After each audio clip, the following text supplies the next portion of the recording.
पूरे ट्रिप में गर्भिक का डांस ही रहा। हाय हेलो एवरीवन, एक बार फिर से आप लोगों का मेरे ब्लॉग में स्वागत है। आई होप आप लोग अच्छे होंगे, मैं भी अच्छा हूँ। और आजकल मौसम तो काफ़ी गर्मी है। यहाँ पे तो हिमाचल में 44-45 टेम्परेचर अभी पहुँचा हुआ है। तो आज का ब्लॉग होने वाला है बहुत ही खास, क्योंकि आज मैं दिखाने वाला हूँ जगन्नाथपुरी दर्शन, जो हम लोग फैमिली ट्रिप में गए थे दर्शन के लिए। तो उसके बारे में बताने वाला हूँ और दिखाता हूँ कहाँ कहाँ गए थे और उसकी मंदिर की क्या हिस्ट्री है, क्या कहानी है, तो वो सारा कुछ बताऊंगा। तो वीडियो पे बनी रहिए। वीडियो अच्छी लगे तो चैनल को सब्सक्राइब, लाइक, शेयर ज़रूर करें।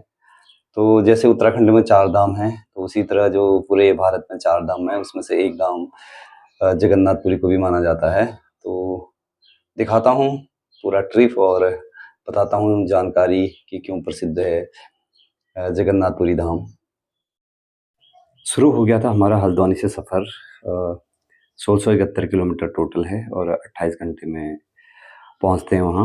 तो पहले मैं आप लोगों को देता हूं जगन्नाथपुरी की हिस्ट्री के बारे में जानकारी, और फिर बताऊंगा वहां के ट्रिप के बारे में दिखाऊंगा। उड़ीसा के पुरी में स्थित जगन्नाथ मंदिर हिंदू धर्म के 4 धामों में से एक है। इसकी कहानी राजा इंद्रधुम्न और अधूरी मूर्तियों के रहस्य से जुड़ी है। 12वीं सदी के इस मंदिर को धरती का बैकुंठ भी माना जाता है। इसकी पौराणिक कहानी और मुख्य रहस्य।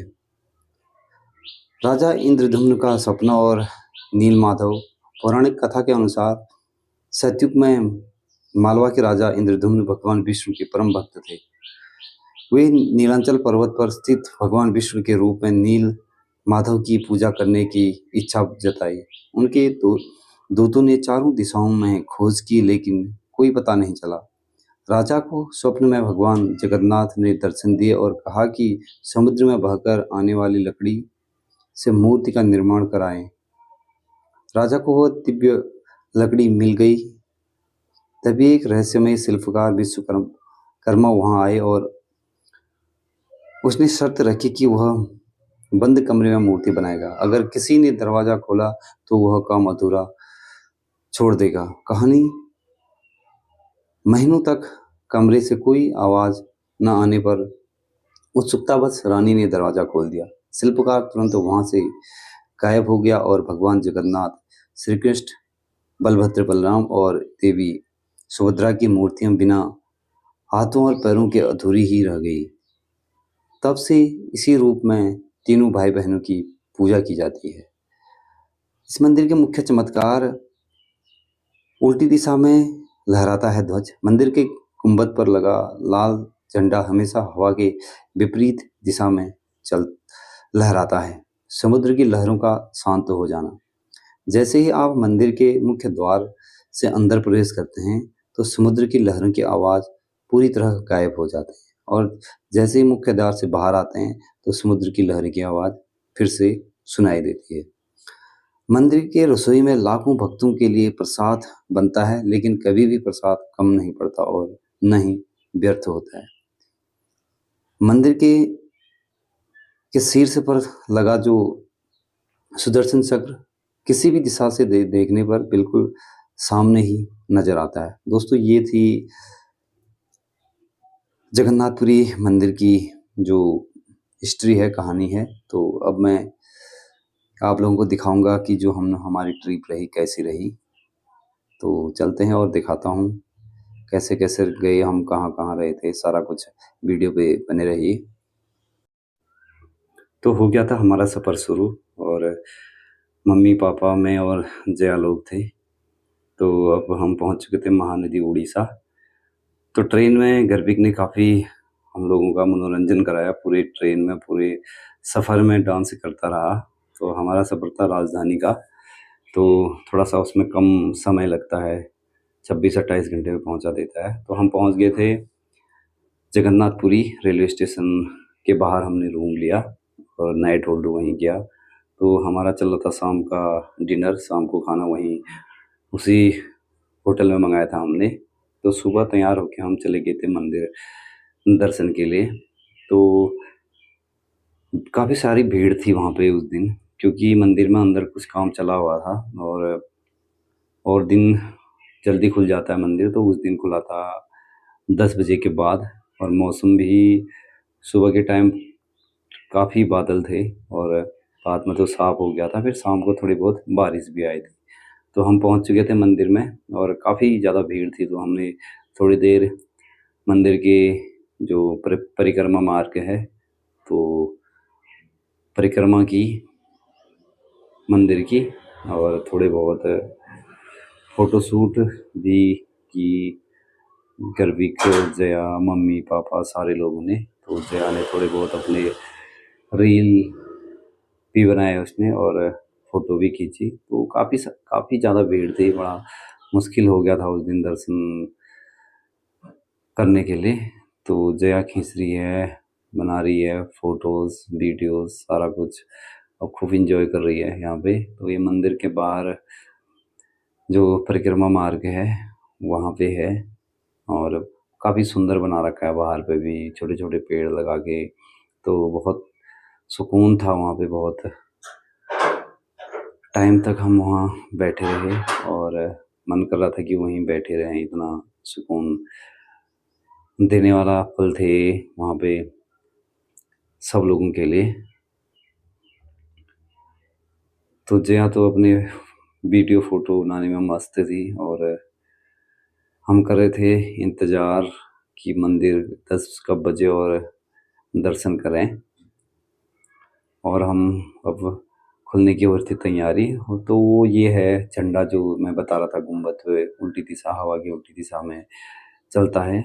जिस साइड हवा चलती है उसके ठीक विपरीत दिशा में ये झंडा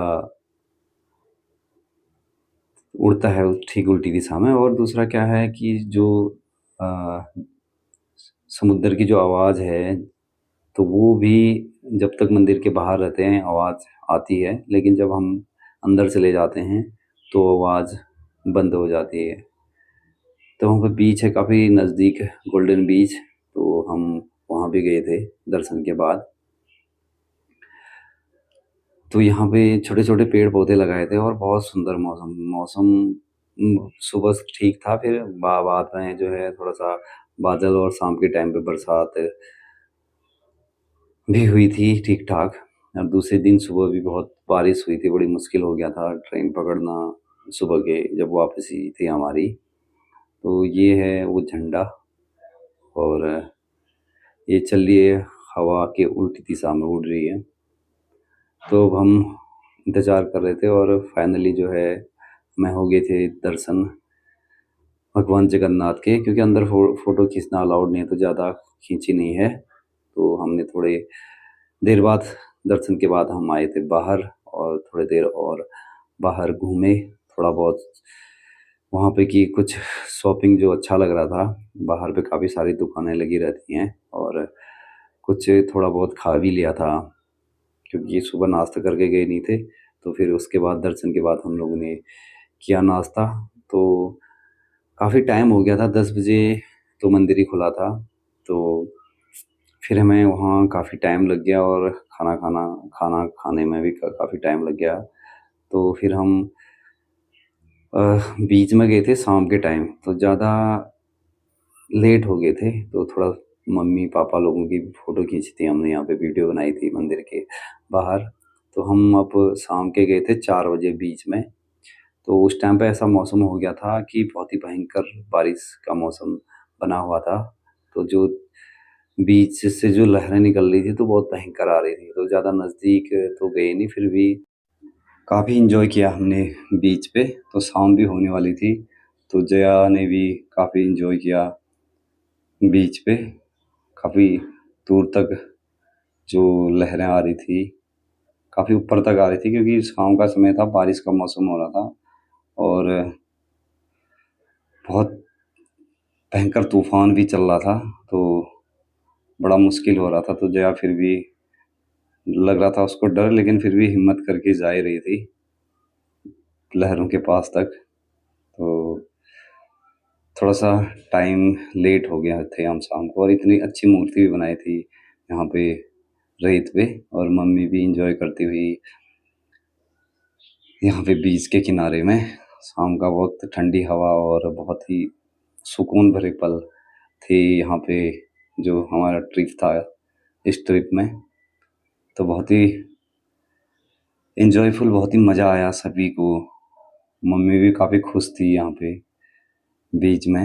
ये काफ़ी खुश खुश रही, मतलब ये सफ़र में मम्मी पापा लोग और जया भी। तो अच्छा ट्रिप रहा हमारा ये, दर्शन भी बहुत बढ़िया हो गए थे और बीच नज़दीक गोल्डन बीच वहाँ पे एंजॉय भी किया। तो मम्मी ने तो बहुत सारा मज़े लिए, पूरे मज़े ही लिए मम्मी ने तो बीच के। तो बहुत अच्छा जो शाम का वक्त था, थोड़ा जल्दी जाते तो और मज़ा आता, पर थोड़ा सा लेट हो गए थे हम, फिर भी खूब सारा एंजॉय किया मम्मी ने बीच का। तो पापा भी जाने की कोशिश कर रहे हैं कि थोड़ा सा भी जो पानी है उसके नज़दीक जाएं, तो दोनों गए और उसके बाद थोड़ी देर में हमने उनकी दो मम्मी पापा लोगों की फ़ोटो खींचे और वीडियो बनाई, क्योंकि यही यादें होती हैं आदमी की, कहीं दूर ऐसे ट्रिप हो तो इसलिए ज़रूरी है ये चीज़ें भी रखनी याददाश्त के लिए। तो मम्मी डांस भी कर रही है बीच बीच में, तो मम्मी ने तो खूब सारा एंजॉय किया, बहुत अच्छे मज़े लिए मतलब बीच में। तो पापा तो जाना नहीं चाह रहे थे नीचे को, मम्मी ज़बरदस्ती खींच के लेके बोला चलो नीचे तक। तो पानी के जहाँ तक पानी आ रहा था वहाँ तक ज़बरदस्ती ही ले गई, और जया अपने एक साइड में वो भी इंजॉय कर रही है।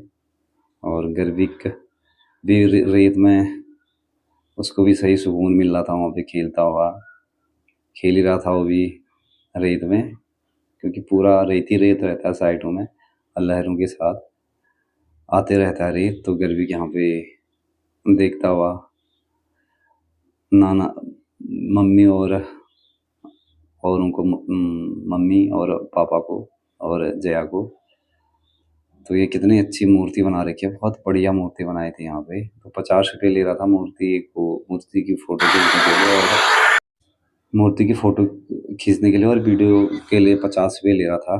तो हमने भी दिया और फ़ोटो भी खींची, और गर्विक जो है बहुत मज़े ले रहा था रेत में। और वो भी शुरुआत होने लगी थी वापसी, और वापसी में भी गर्विक ने पूरे ट्रेन में बहुत इंजॉय कराया, सारे डांस में डांस करता रहा। और मम्मी को तो सफ़र का पता ही नहीं चला, थोड़ा सा पापा जो है परेशान हो गए थे ज़्यादा बैठ बैठ के, लेकिन मम्मी ने तो ठीक इंजॉय किया, गर्विक ने भी काफ़ी इंजॉय किया, जया ने भी काफ़ी इंजॉय किया, फ़ोन में लगा रहा और डांस करता रहा पूरे। तो अब हो गई थी हमारी वापसी और आ गए थे हम घर। तो आज का ब्लॉग करता हूँ यहीं पे समाप्त, मिलते हैं एक नए ब्लॉग के साथ, तब तक के लिए बाय बाय।